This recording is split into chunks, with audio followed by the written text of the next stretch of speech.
नमस्कार, स्वागत है आप सभी का हमारे खास कार्यक्रम में। आपके साथ मैं हूँ जीनत सिद्दीकी। उत्तर प्रदेश का एक ऐसा क्षेत्र जब उसकी बात होती है तो आप कुछ शब्दों को सुनते हैं बहुत ज्यादा, जो आजकल भी बहुत ज्यादा ट्रेंड में है। हम सुनते हैं बाहुबलियों का क्षेत्र, या हम ये सुनते हैं माफियाओं का क्षेत्र सुनते हैं, या फिर हम सुनते हैं कि भाई रंगदारी वाला क्षेत्र जहाँ ठेकेदारी बहुत ज्यादा होती है। इस तरह की बातें हम सुनते हैं, यानी कि आप समझ रहे होंगे हम पूर्वांचल की बात कर रहे हैं। और जब हम पूर्वांचल की बात करते हैं तो आजकल लोगों के जहन में एक नेता कहें, उन्हें रॉबिन हुड भी कहा जाता है, उन्हें माफिया से भी कुछ लोग संबोधित करते हैं, गुंडा जैसे शब्द का भी इस्तेमाल करते हैं अपनी अपनी विचारधाराओं के मुताबिक। लेकिन हम उन्हीं के बड़े भाई यानी कि अफजाल अंसारी जी, जो कि खुद अपने आप में इंडिविजुअल पर्सनालिटी हैं, बीएसपी से सांसद भी हैं और 1975 से एक तरह से हमें कहें कि पॉलिटिक्स में उनका आना हुआ और फिर इलेक्शंस भी कुछ समय बाद उन्होंने शुरू किए। अफजाल जी, बहुत स्वागत है आपका हमारे कार्यक्रम में। जी शुक्रिया। पूर्वांचल की मैं बात कर रही थी और जिन शब्दों का मैंने जिक्र किया, दरअसल आजकल इन्हीं शब्दों की बातें हो रही हैं सबसे ज्यादा। मैं अफजाल अंसारी जी से मिल रही हूँ और एक मैं मुस्लिम लीडर से भी मिल रही हूँ, और मैं उनसे सबसे पहले यही समझना चाहूंगी कि गाजीपुर के लोगों के दिल में क्या है, पूर्वांचल के लोगों के दिल में क्या है, और पूर्वांचल के मुसलमानों के दिल में क्या है। देखिए, अब आपका मकसद क्या है मैं नहीं समझ पाया, और आपने चिन्हित करके मुसलमानों से और सियासत को जोड़ने की कोशिश की। मुझे भी एक मुस्लिम लीडर बताया।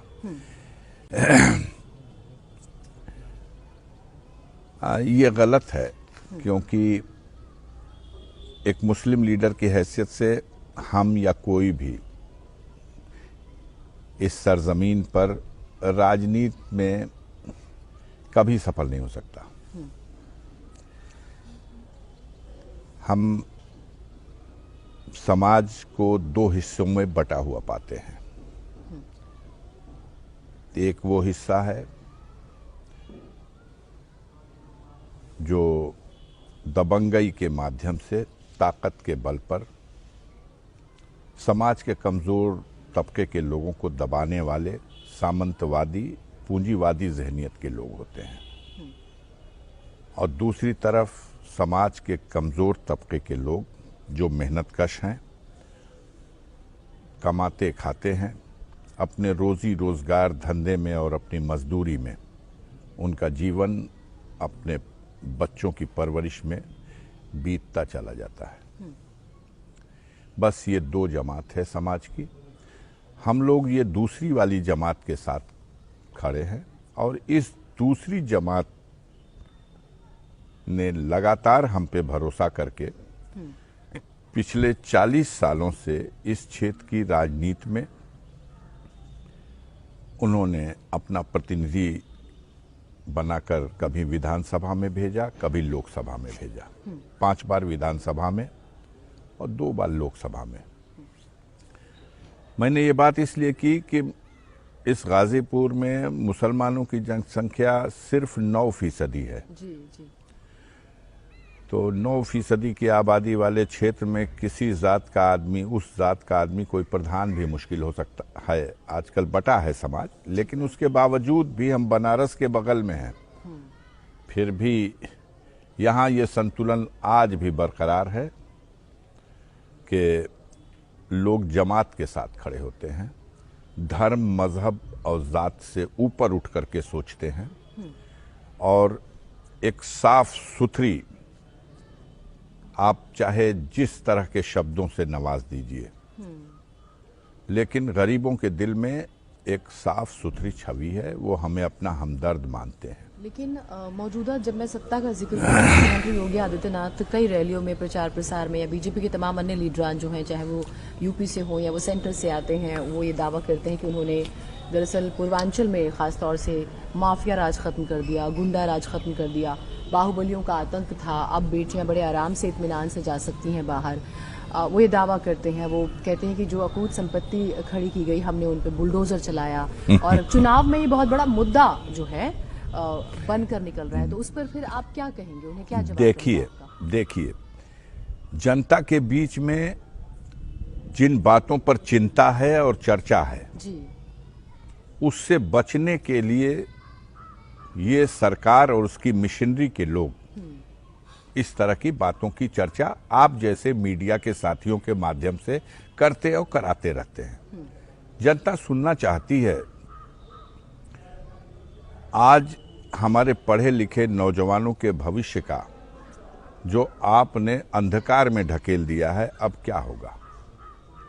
ये सरकार जो जय बार भी परीक्षा, किसी पद का विज्ञापन, आपका विज्ञापन छपा और बजट आपके अकाउंट में आया, लेकिन गरीब का बेटा 1100 रुपया जमा करके आवेदन भरा और तमाम तैयारियों के बाद जब परीक्षा की तिथि आई तो बताया गया कि पर्चा लीक हो गया, परीक्षा स्थगित। ये एक बार नहीं, अनेकों बार।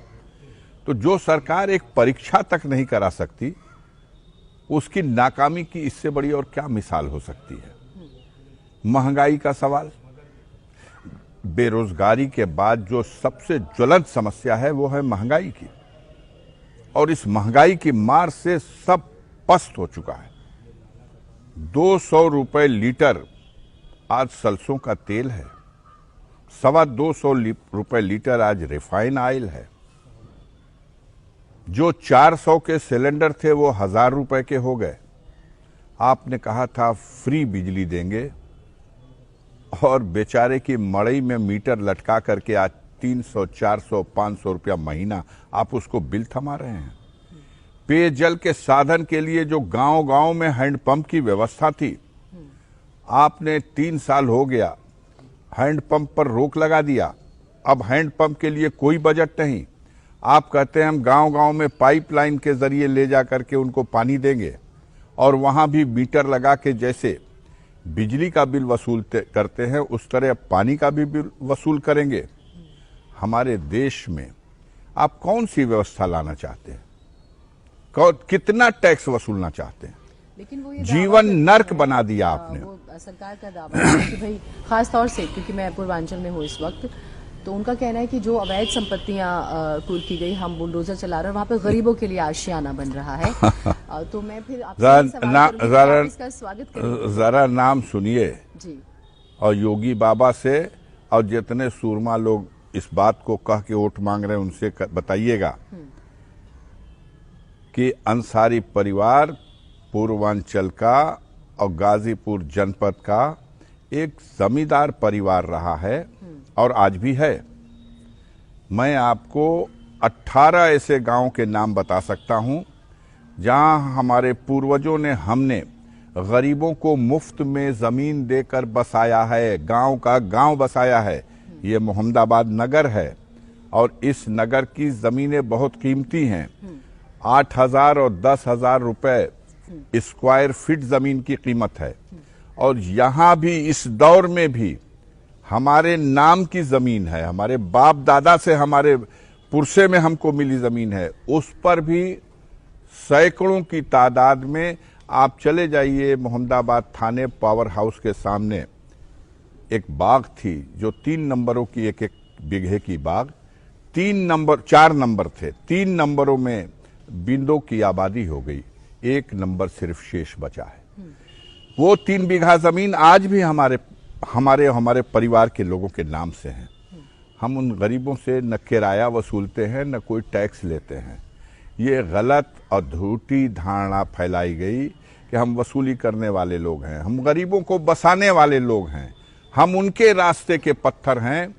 जो लोग समाज में कमजोर को, मुल्क भले आजाद हो गया, आज भी गुलाम की जिंदगी के रूप में जीने के लिए मजबूर करना चाहते हैं, हम उनको चुनौती देते हैं। और उनसे इस सवाल पर हमारे मतभेद हैं कि वो गरीबों को गुलामी की जिंदगी जीने के लिए मजबूर नहीं कर सकते, उनके हक हकूक की रक्षा के लिए हम खड़े होते हैं। इसलिए आप चाहे जिस शब्द से, जिस वाक्य से, जिस उपहार से हमें आप नवाजें, हमें कोई एतराज नहीं है। आपने क्योंकि गरीबों के उत्थान की बात की, स्पेशली अगर मैं इसे बहुत सरल शब्दों में समझूं, और आपने बनारस का जिक्र किया था, मैं थोड़ा सा कोरिलेट करना चाहूंगी। काशी कॉरिडोर दिखा हमें, इसके बाद डेवलपमेंट की बात हो रही है बनारस की, और आपने कहा कि पड़ोस में ही है।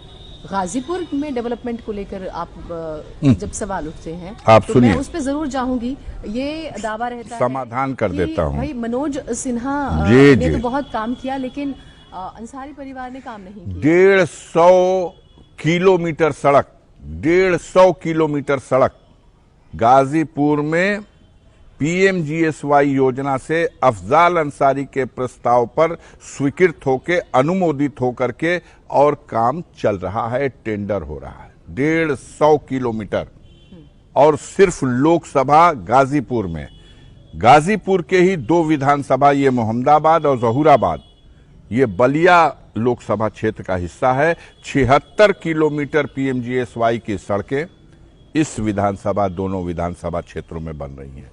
ये कहना कि बहुत बड़े विकास पुरुष थे, ये कुछ लोग थे जो एक नाम की संज्ञा देके चाहे थे कि इसका लाभ उठा लें। गंगा पर एक ब्रिज रेलवे पर का, चूंकि रेल के राज्य मंत्री हैं, मनोज सिन्हा यहां 3 बार एमपी रहे। 2 बार के कार्यकाल का वर्णन नहीं होगा क्योंकि वो उन दिनों सिर्फ एमपी थे। तीसरा कार्यकाल, चूंकि वो केंद्र सरकार में मंत्री थे, मोदी जी के विशेष कृपा पात्र थे, संचार मंत्रालय उनके पास था, विकास के नाम पर रेलवे का वो कल्याण कर गए कि 3 रुपए का प्लेटफार्म टिकट आज 30 रुपए में बिक रहा है। विकास के नाम पर वो कल्याण कर गए गाजीपुर में कि 12 का हाल्ट स्टेशन, जिसे रेलवे स्टेशन का दर्जा दिया गया, जिसके लिए 80 करोड़ रुपया स्वीकृत हुआ, और यही माननीय मंत्री महोदय ने जाके उसका शिलान्यास किया, पत्थर लगाया, आइन चुनाव के मौके पर उसका लाभ उठाया, और चुनाव बीतने के बाद वो कार्य योजना स्थगित कर दी गई। एक बात और कह ले, ये जो गंगा पे जो रेलवे का ब्रिज है, जिसे माननीय मोदी जी ने इसको स्वीकृति प्रदान की, उनकी सरकार ने स्वीकृति प्रदान की, इसको 2 हिस्से में बांट दिया गया। एक जो ताड़ी घाट से और गाजीपुर घाट तक गंगा का ब्रिज, और दूसरा हिस्सा गाजीपुर घाट से मऊ तक जो नई रेल पटरी बिछा करके उस रेल से इस रेल रूट को जोड़ने की बात थी। ये दूसरे चरण का जो काम था, इसको स्थगित कर दिया गया।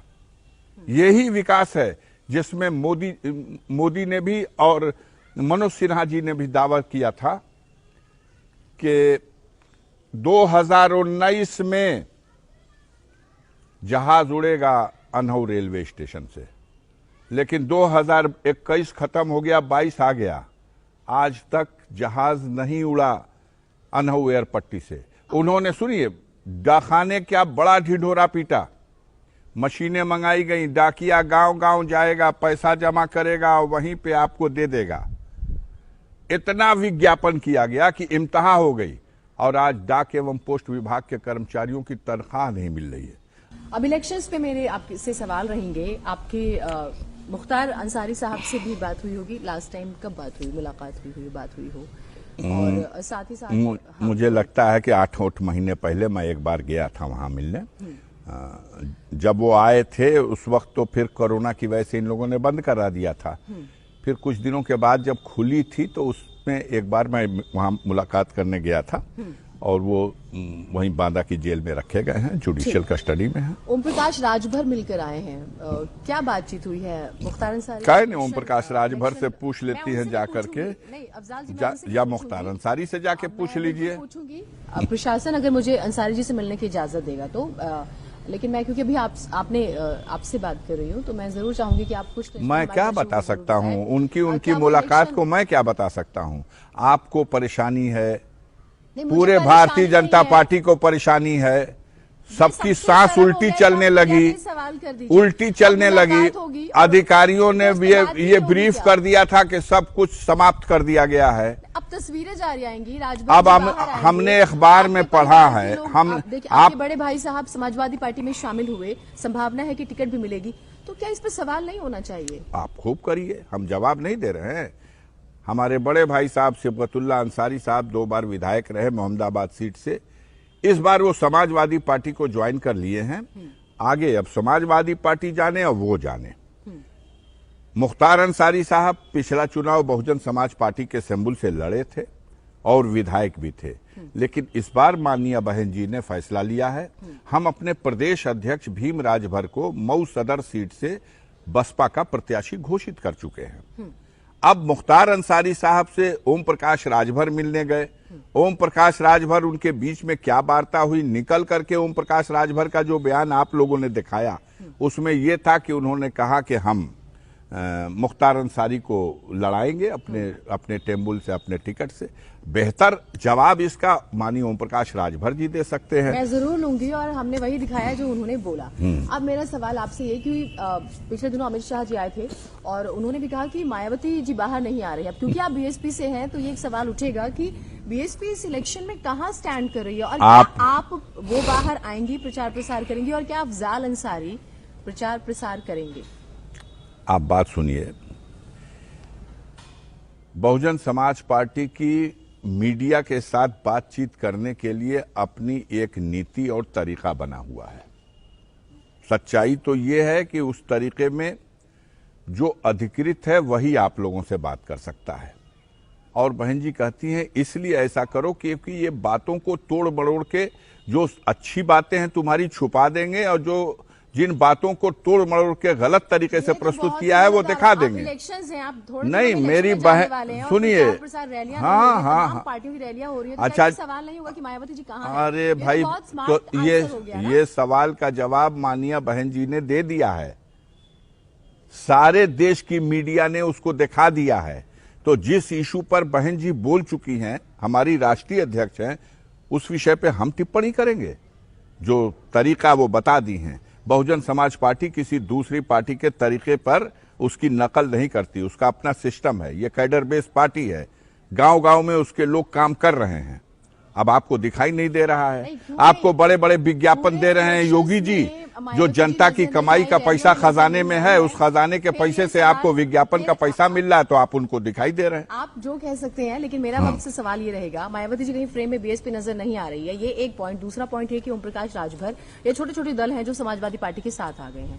तो इलेक्शन में बेसिक जो फाइट है, जो हमें ये कहूं कि बराबरी का मुकाबला, आप किस में मानते हैं? हम लोग पांचवी बार आदरणीय बहन कुमारी मायावती जी को उत्तर प्रदेश का मुख्यमंत्री बनाएंगे। अब आपको हजम न हो तो हम क्या करें? अखिलेश यादव जी, यानी कि आपको उनके नेतृत्व, अगर मैं कहूँ ठीक है आपकी अपनी बंदिशें हैं, आप बीएसपी में हैं और बहुत नपा-तुला बोलने के लिए आप जाने भी जाते हैं। अच्छा, हाँ, लेकिन मैं ये जरूर आपसे जानना चाहूंगी कि अखिलेश यादव जी रैलियां कर रहे हैं, खूब भीड़ उमड़ रही है और मुझे मऊ की उनकी रैली याद है जब ओम प्रकाश राजभर जी के साथ उन्होंने की थी, खूब भीड़ आई थी। तो फिर वो क्या है, वो भीड़ क्या है? वो क्या दर्शक हैं? क्या वो वोटर हैं? क्या वो कंपटीशन नहीं दे रहे हैं? क्या स्थिति है फिर ये? आप बताइए, इस सवाल को आप हमसे किस आधार से पूछ सकती हैं? इस सवाल के परिवार के सदस्य समाजवादी पार्टी में गए हैं तो कुछ तो गणित रहा होगा सर, कोई तो कैलकुलेशन रही होगी। भाई, जो अपना फैसला ले सकता है वो कोई बबुआ नहीं है।